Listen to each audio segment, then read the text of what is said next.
Chers frères et sœurs, chers amis Yorana, je suis frère Tissou Freddy, deuxième conseiller dans la présidence du Pieu de Mahina.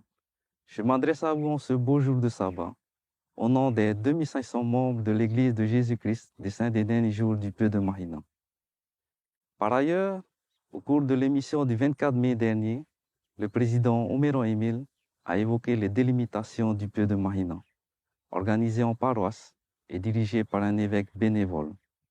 À ce propos, le Pieu de Mahina compte 6 paroisses qui s'étendent de la commune de Mahina vers une partie de la commune de Hitia.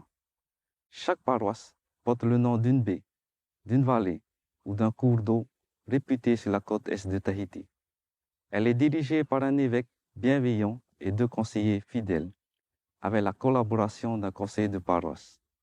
D'ailleurs, les membres se réunissent dans des bâtiments qui sont consacrés et dédiés au culte dominical, avec un enseignement spirituel centré sur le foyer, soutenu par l'Église et fondé sur l'Évangile de Jésus-Christ. De plus, l'un des grands privilèges d'un évêque est d'édifier, fortifier et servir notre jeunesse, à la fois si vulnérable mais héritier d'un potentiel divin. En effet, cette vision réjouissante de notre jeunesse se décline dans le livre de Luc, au chapitre 52, verset 2, qui dit « Et Jésus croissait en stature, en sagesse et en grâce, devant Dieu et devant les hommes. » D'ailleurs, le 29 septembre 2019, le président Russell M. Nelson, qui est l'actuel président de l'Église de Jésus-Christ des Saints des derniers jours, a annoncé la mise en œuvre d'un programme inédit en faveur des enfants et des jeunes, afin de les préparer aux difficultés et aux possibilités de ces derniers jours. En effet, ce programme vise à donner des opportunités aux jeunes générations de rechercher la révélation personnelle, de nouer des liens avec leur entourage et d'exercer leur libre arbitre. Par conséquent, cette jeunesse pourrait suivre l'exemple du Sauveur dans tous les aspects de leur vie, aussi bien dans le domaine spirituel et intellectuel que dans le domaine physique et social. Enfin, le Christ enseigne que les vérités éternelles qui proviennent de Dieu surpassent la science imparfaite et la compréhension limitée des hommes. Toutefois, les prophètes modernes nous enseignent à obtenir une éducation en poursuivant ou en reprenant des études universitaires, tout en exerçant notre foi en Jésus-Christ. En ce jour de sabbat, nous vous invitons à écouter la voix du maître pédagogue à travers le témoignage de jeunes talentueux et de parents exemplaires qui ont expérimenté le miracle de l'instruction par l'étude et par la foi. Au nom de Jésus-Christ, Amen. Yorana. Tu erau e doa tau nei o. Te poporoneo I otou I te mahana tapati nenhe mau I te o na piti tautiri o hane re mero o te taritia a I tu metia I te amoi mo mahana hope anei no te titi no mahina. Ina o hohora pritini o merau. Emil, I roto I te ea I te piti aruma mahano me te tautia a o te titi no mahina o te whanonhor a e paruita o te arat e hia I te hoa I pitopo tamuni ore. Nō reira, te vene e ono parita I roto I te titi no mahina, e tēnu atu te tei oire hiti au te rā. O pihi e te mo parita, iau I te mo o te hoe wha, aure rā te hoe topar apope, mātau hia e hiti au te rā. O te whātere hia I te hoe pitopo, e nā tauturu piti meitei mo, turu atu hia e te hoe apor a hapa no te parita. Te putuputu nei, te mo mero, I roto I te mo wharepure rā o te hamoa hia, e te pupu hia no te hamuri rā I te tapati, nā rato I te hapi rā pēwarua, te whaatumu hia I tutua whare, turu hia I te taritia, e o te niu hia I ni ai ai e tumetia. Nō reira, te hopo I a mo epitopo, o te whai tuto rā, te hapua I rā, e no te horoa rā I te patu rā, I te mō mea whawharoa no te tamuni rā I tewi api o te hapura rā hia, te wharo are ara e whatu rātou I te pūai hanhana. Te whahiti nei tau orama o aua, no tō tātou ui api I roto I te puta aruta pēharu mapiti rewa piti. Ua tupu atura I e tū I te rehei e te paari, e te herhia mai e te atua, e te tāta atua. O ia toa I piti ahuru maiwa no te tepa piti tautini ahuru maiwa, Peretini Russell M. Nelson, o ia te peretini te mei no te taritia, ai tu me tia I te whamu ai te momhana hope anei, o whaara o ia, I te whaatupu a, I te oe whanon hora api, no te motomari, te whea api, I whainini a rātou, I te mo hawhiwhira, tēno te mo rawea, no te e momhana hope anei. O ia mo, o whatia hia I te whanon hora a, no te horoara I te rawea I te ui api, te heheura a te tatatate te tāmura te auta era I te whea whaeane, te whahipara I tōna ti amara. Te rara, nene te iwi api, hi ora maitei o te whatu ietu mei tia, I rutu I te motuha atoa o tō rātou orara pēwarua, te paari, tēno ti te pētino, te totiare. Ia imi rātou I te pēra, I rutu I te momana hope anei, chapi rā ietu mei tia, no te mea ua riro, te mo te mei mure ore, no o mei te atua I te hauatu I te mo tia ore rā, o te mo ewana, tēno tu I te whiruri rā, tā o tia te tātang. Tēnei rā, te whaitutu nei te mo profeta no te etau. Ia roa, ia tātou I te hapi rā, nā ratu I te tamau rā, e ora rā, nā ratu I te hauwhahau rā, I te hapi rā teitei, tamau noa I te whahipa rā, I tō tātou wharo, ia I tu mitia. I te mahana tapati, tēnine mātou I o toi e wharo I te reo, o ietu te oromitu hapi, nā ratu I te rā papu o te mo whea api tarini maitei mau, tēno tu te hiora maitei o tō rātou mo metua, o te hohora atu, te mei o no chapi rā, nā ratu I te tuatapapara I te ite, te wharo, nā ratu I te o ietu mitiara. Amene.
Quelle que soit sa volonté.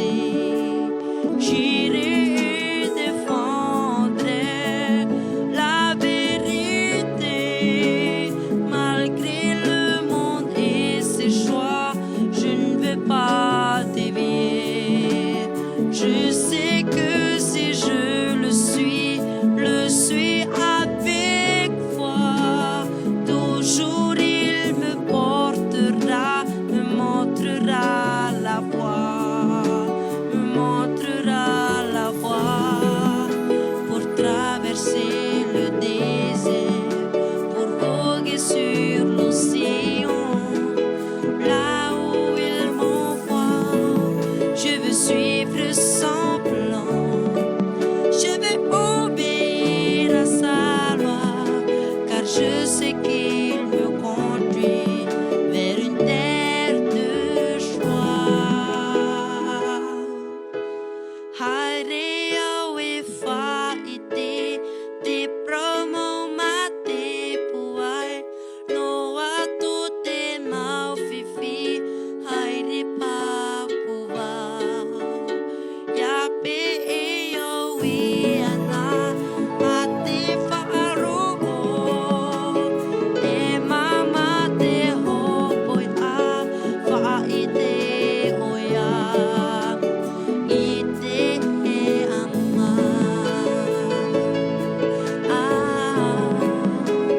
il sera la voix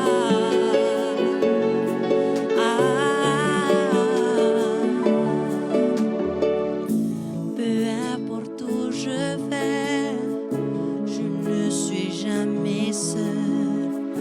Mon sauveur est là tout près de moi.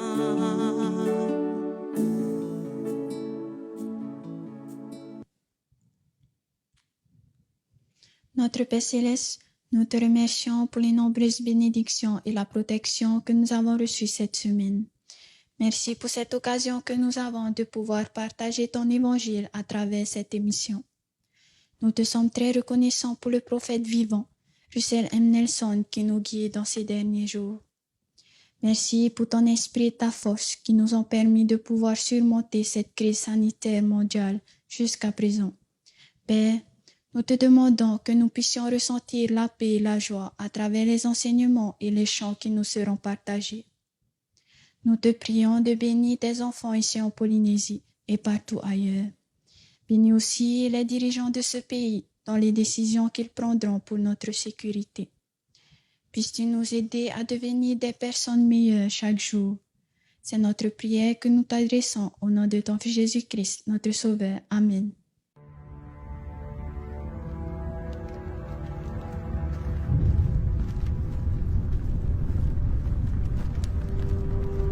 Le 6 octobre de l'an 1536, un homme dans un état pitoyable est tiré d'un cachot du château de Vilvoorde, en Belgique.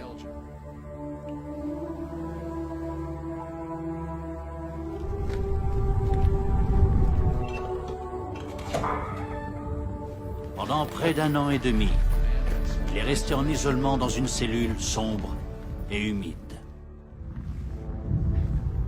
Dans des propos vifs, échangés avec un ecclésiastique hostile à l'idée de mettre les Écritures entre les mains de l'homme de la rue, l'homme avait fait le serment suivant. Si Dieu me prête vie, je ferai en sorte que le garçon qui pousse la charrue connaisse mieux les Écritures que le pape lui-même.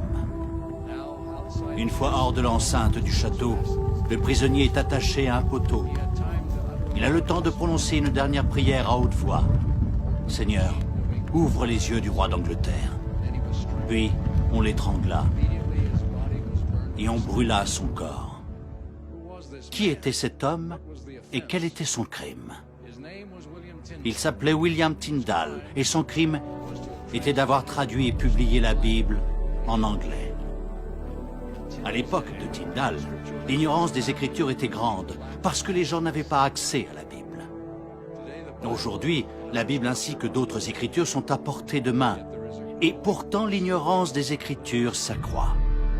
Que devrions-nous aussi comprendre que les Anglais du XVIe siècle, qui ont payé des sommes colossales et ont pris des risques sérieux pour disposer d'une Bible, ont compris. Les Écritures sont le critère qui permet de distinguer la vérité de l'erreur. Les Écritures développent notre mémoire en nous aidant à toujours nous souvenir du Seigneur et de la relation que nous avons avec lui et le Père. Ceux qui n'ont pas la parole de Dieu ou qui l'ignorent finissent par cesser de croire en lui et oublient le but de leur existence. Pensez à l'immense bénédiction que nous avons d'avoir la Sainte Bible, ainsi que près de 900 pages supplémentaires d'écriture. Le livre de Mormon, les doctrines et alliances et la perle de grand prix. Il est certain qu'avec cette bénédiction, le Seigneur nous enseigne que nous avons plus besoin des Écritures maintenant qu'à toute autre époque. Puissions-nous nous faire continuellement un festin des paroles du Christ, qui nous diront tout ce que nous devons faire.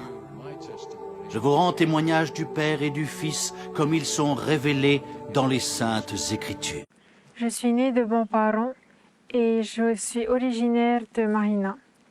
J'appartiens à une grande famille dont les Oméran, les Taputouar-Ey, les Sanker, les Fritsch, les Amaru et les Tewira. Ma famille est pour moi une source de force, un pilier fondamental et un équilibre dans la vie. Dans ma famille, l'éducation a une place primordiale. Mon père m'a toujours poussé à aller plus loin et à viser l'excellence, que ce soit à l'école ou dans d'autres domaines. Il aimait nous dire à mon frère et à moi que son plus grand désir était que nous réussissions à l'école. J'aime pratiquer le piano et j'accorde une grande importance à l'éducation. J'aime les langues étrangères comme l'anglais et l'espagnol et ma langue régionale qui est le tahitien. J'aime également le français et les langues de l'Antiquité comme le latin et le grec. Je souhaite exercer un métier dans l'éducation et plus spécialement être professeur d'espagnol. Au début de notre adolescence, nous faisons le choix de suivre des cours religieux comme le séminaire basé sur l'évangile de Jésus-Christ. Pour ma part, ces enseignements m'ont aidé et m'ont apporté un équilibre spirituel, physique, émotionnel et intellectuel. Je me rappelle l'année dernière avoir eu une bonne note en prenant pour exemple un extrait des Écritures que j'avais étudiées au séminaire lors d'un devoir. J'ai appris par expérience que le Seigneur aime les efforts et que les efforts apportent des récompenses. L'Évangile nous enseigne vraiment que nous avons un Père céleste qui nous aime, et je sens que mes parents reflètent et imitent ce grand amour. En raison de cet amour, mes parents et mon Père céleste veulent que je sois la meilleure personne que je peux être. C'est pour cela que l'instruction est si importante et si encouragée dans l'Évangile et dans ma famille. L'Église insiste beaucoup sur l'importance de faire des études et elle nous aide à comprendre qu'il est nécessaire d'apprendre autant de choses que nous pouvons dans autant de domaines différents que nous le pouvons. L'un des principes fondamentaux concernant l'instruction dans l'Église de Jésus-Christ des Saints des derniers jours est que la gloire de Dieu, c'est l'intelligence. On nous demande de rechercher la connaissance par l'étude et aussi par la foi. C'est la combinaison du profane et du spirituel qui forme un tout. Depuis ses tout débuts, l'Église de Jésus-Christ des Saints des derniers jours a profondément œuvré en faveur de l'instruction. Brigham Young, l'un de nos prophètes, a même dit que nous devons rassembler toute connaissance et les chérir. L'Église encourage très fortement, depuis toujours, l'instruction des femmes. L'une des preuves de l'engagement de l'Église de Jésus-Christ des Saints des derniers jours en faveur de l'instruction est ce campus. L'Université Brigham Young, un campus à Hawaï, un autre en Idaho, et le vaste programme du séminaire et de l'Institut dans le monde entier. Je ressens vraiment l'engagement de l'Église envers l'instruction ici à BYU. C'est vraiment important pour moi parce que j'accorde beaucoup de valeur à l'instruction et je pense que cela aide non seulement en classe mais aussi à l'extérieur. Les personnes qui sont bien informées sur les études supérieures aux États-Unis connaissent non seulement le bon travail qui est fait à BYU, mais aussi la grande qualité des études qui y sont offertes. J'aime le fait qu'elles sont d'un haut niveau intellectuel et en même temps qu'elles restent fidèles à leur héritage de foi. Je pense que c'est stimulant. Beaucoup de gens connaissent bien les universités de l'Église. Mais en fait, l'Église a un programme d'institut qui dispense des enseignements sur des campus partout dans le monde. L'association de l'apprentissage séculier et spirituel dont je bénéficie en participant à l'Institut pendant que je suis à Harvard est vraiment importante pour moi. C'est vraiment formidable que le département d'éducation de l'Église dispense des cours d'institut qui sont spirituellement édifiants et qui soutiennent le cadre universitaire. J'aime être membre de l'Église de Jésus-Christ parce qu'entre autres choses, la recherche de l'excellence intellectuelle et celle de ma compréhension de Dieu se renforcent mutuellement plutôt qu'elles ne se contredisent. Dans l'église, je suis actuellement instructeur du séminaire. Cela ressemble à une étude matinale de la Bible pour les jeunes. Chaque matin, avant l'école, les jeunes de l'église se réveillent de très bonne heure et se rendent à l'église pour 6h30, où je les attends pour leur faire un cours d'une quarantaine de minutes, d'après les Écritures, et pour leur enseigner des principes qui les aideront à mener une vie meilleure. L'une des invitations du Sauveur à ses disciples a été de le suivre. Et l'une des grandes leçons de sa vie est qu'il apprenait toujours. Il cherchait toujours à comprendre les choses que son Père voulait qu'il apprenne. Il a aussi montré que la raison pour laquelle nous devons apprendre, c'est pour pouvoir apporter des bénédictions aux autres. Notre devise à l'entrée du campus est « Entrez pour apprendre, sortez pour servir ». Cela correspond beaucoup à la vie du Sauveur, à ce qu'il a fait et à ce qu'il a enseigné à ses disciples. Je pense que lorsque nous apprenons des choses, nous essayons de devenir meilleurs. En raison de l'accent que l'Église met sur l'instruction, et parce que dans de nombreuses régions du monde, des membres de l'Église n'avaient pas vraiment la possibilité de faire des études pour s'élever ainsi que leurs familles, l'Église a lancé le Fonds perpétuel d'études, qui est une façon de permettre à une personne de recevoir un prêt de l'Église pour suivre une formation ou des études, avoir une meilleure situation, puis rembourser ce prêt afin d'aider d'autres étudiants à faire la même chose. C'est vraiment émouvant d'entendre l'histoire de ces jeunes qui n'avaient aucune perspective d'avenir, mais qui ont vu leur vie transformée grâce à un petit prêt. On a envie de faire beaucoup de choses, mais parfois on n'en a pas les moyens. Je suis très heureuse parce que j'ai vu que mon fils a pu apprendre tant de choses.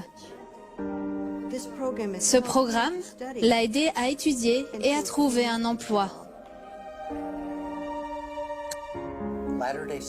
Les saints des derniers jours croient que l'instruction est au cœur de notre existence. Parce que le but de l'instruction est de développer toutes les parties de votre être. Ce n'est pas seulement suivre des cours, mais aussi devenir quelqu'un qui apprend toute sa vie, qui améliore ses compétences et ses capacités pour mieux comprendre le monde et appliquer les principes de l'évangile de Jésus-Christ.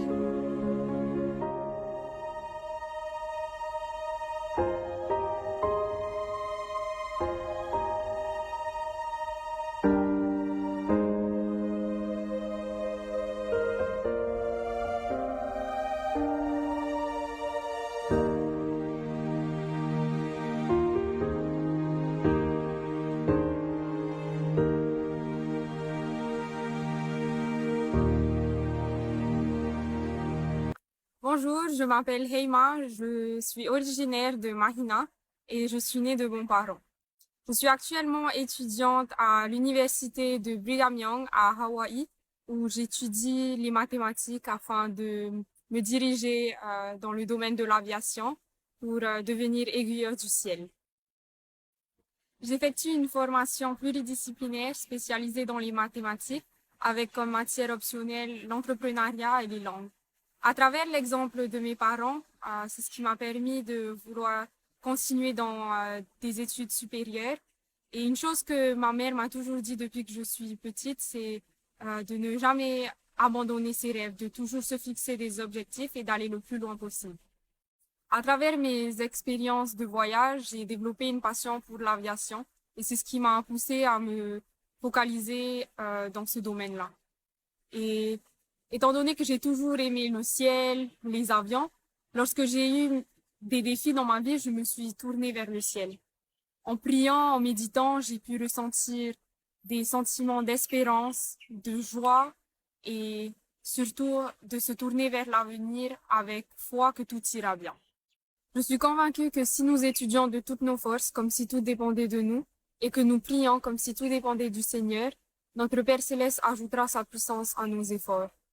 Nous sommes héritiers d'un potentiel divin, parce que nous sommes filles et fils d'un Père Céleste qui nous aime et que nous aimons.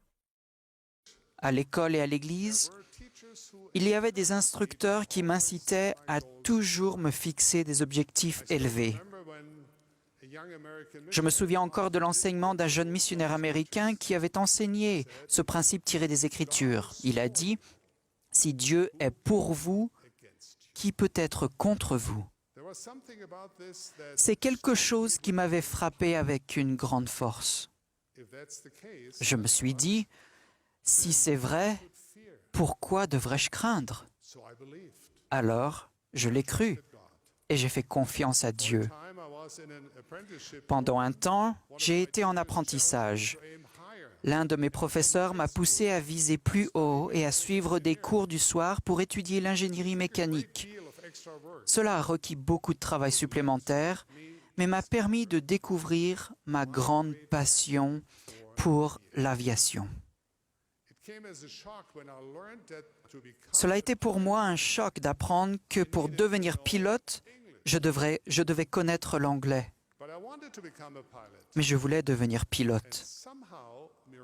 Et miraculeusement, ma bouche a semblé changer et l'anglais ne m'a plus semblé aussi impossible à apprendre. Avec une nouvelle motivation, un nouvel engagement à travailler dur et avec ma confiance en notre Père Céleste, j'ai suivi de petites étapes qui ont bâti en moi la confiance que je pouvais y arriver. Bien sûr, cela ne veut pas dire que tout a été facile. À 19 ans, je me suis rendu à San Antonio, au Texas, pour commencer ma formation de pilote de l'armée de l'air. Dans l'avion, j'étais assis à côté d'un homme qui parlait avec un fort accent texan. Avec horreur, je me suis rendu compte que l'anglais que j'avais eu tant de mal à apprendre n'était pas celui qu'on parlait au Texas.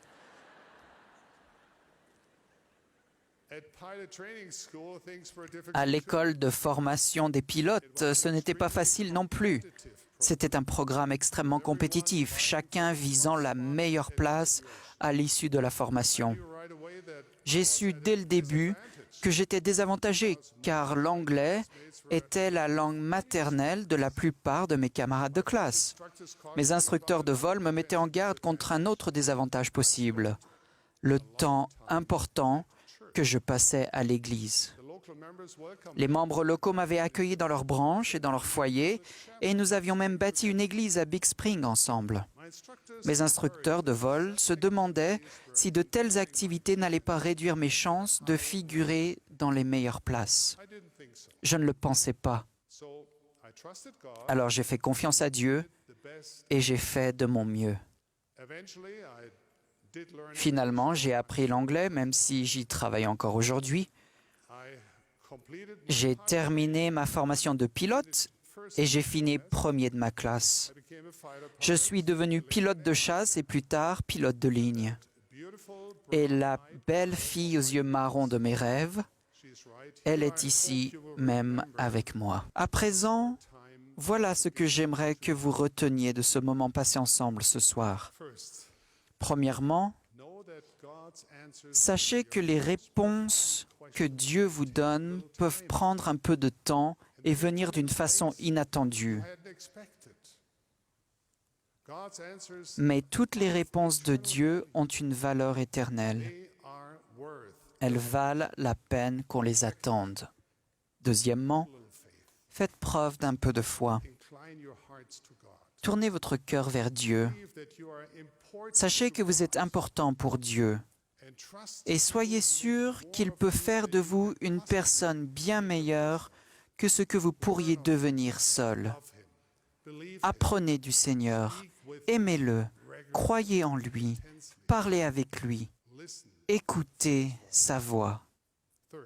Troisièmement, faites de votre mieux pour avancer sur le chemin du disciple. Ne vous découragez pas, Faites simplement et le plus parfaitement possible, les petites choses et les grandes choses se mettront en place d'elles-mêmes. Quatrièmement, ne laissez pas les voix décourageantes vous écarter de votre périple de foi. Souvenez-vous, vous ne répondez pas aux critiques. Vous répondez à notre Père céleste. Seul son point de vue compte. Cinquièmement, prenez les meilleures décisions possibles. Discutez des idées qui viendront dans votre cœur et dans votre esprit. Consacrez tous vos efforts pour les réaliser. Ayez la foi et Dieu consacrera vos efforts honnêtes pour votre bien éternel. Faites cela et à la fin, tout ira bien. Je vous laisse ma bénédiction aujourd'hui et pour cette nouvelle année, afin que, tandis que vous vous efforcez de connaître votre Dieu, votre foi grandisse. En cherchant à suivre votre Sauveur, votre assurance deviendra grande. Lorsque vous marchez en sainteté et ouvrez votre cœur à la lumière du Christ, votre amour pour Dieu s'affinera et votre capacité à aimer votre prochain s'améliorera. Et tout cela vous donnera de la joie et vous apportera la paix. Un jour, vous recevrez une gloire éternelle. En ce jour, quand vous repenserez à cette précieuse et excitante aventure dans la condition mortelle, vous comprendrez. Vous verrez que les points se relient et forment un magnifique tableau, bien plus beau que ce que vous auriez pu imaginer. Avec une infinie gratitude, vous y verrez que Dieu, lui-même, dans son amour infini, sa grâce et sa compassion étaient toujours là pour veiller sur vous, vous bénir et guider vos pas tandis que vous vous approchiez de lui. J'en témoigne et je vous donne ma bénédiction en tant qu'un apôtre du Seigneur et le dis au nom sacré de notre Maître, le nom de notre Rédempteur et de notre Sauveur, au nom de Jésus-Christ. Amen.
Notre Père Céleste, nous te remercions pour les messages inspirants que nous avons reçus et pour l'amour que tu as pour tous les enfants.